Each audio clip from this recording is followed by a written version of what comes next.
Okay, so it's September 2022.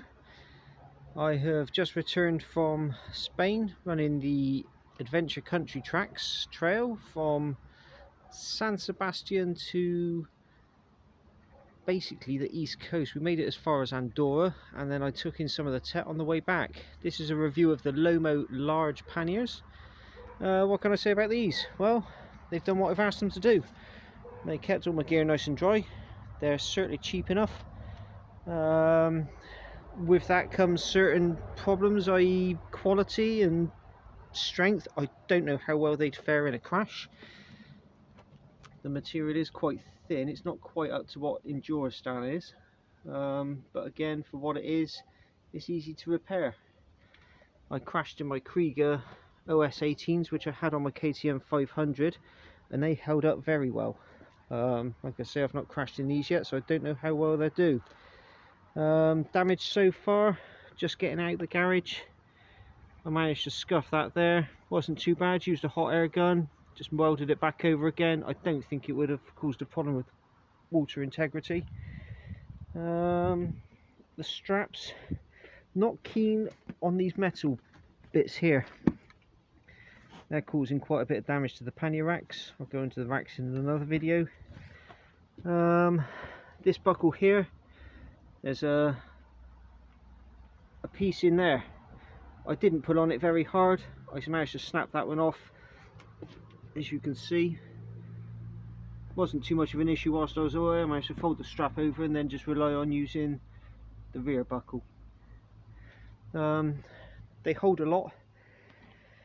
The only other problem I found with them is when I was removing them for either getting onto the boat or wanting to take one or both into a hotel on a night time. These straps, they're a pain in the arse. They really are a pain in the bum.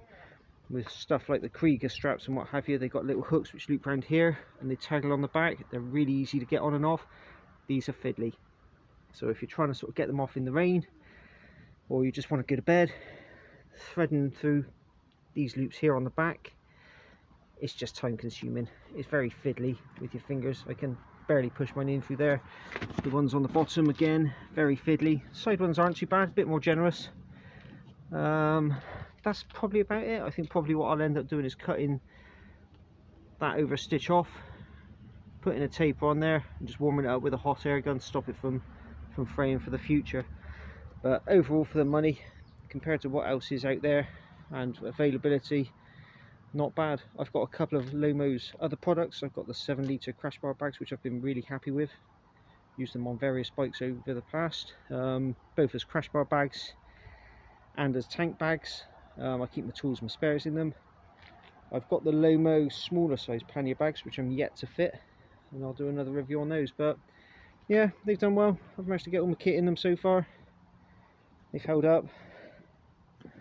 You're going to get what you pay for. Long term wise, I don't know if I'd want to travel the world with them.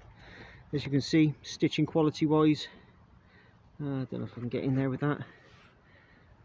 But that's the webbing on the back. The stitching is already starting to pull through on this back piece here, and I made a conscious decision not to over tighten that strap. I was usually running a rock strap between one bag and the other bag just to take out some of the weight, and I wasn't overloaded. I only had clothes in one and sort of my tent and my sleeping pad and a little cooker in the other, a few bits and pieces, my shoes sat on top, and that was that. So yeah, for what I bought them for, they've done the job. Quite easy to attach. I had to make up additional loops to go onto my pannier racks because that strap kept sliding down. Not a big deal. So yeah, there we are, the Lomo Large panniers.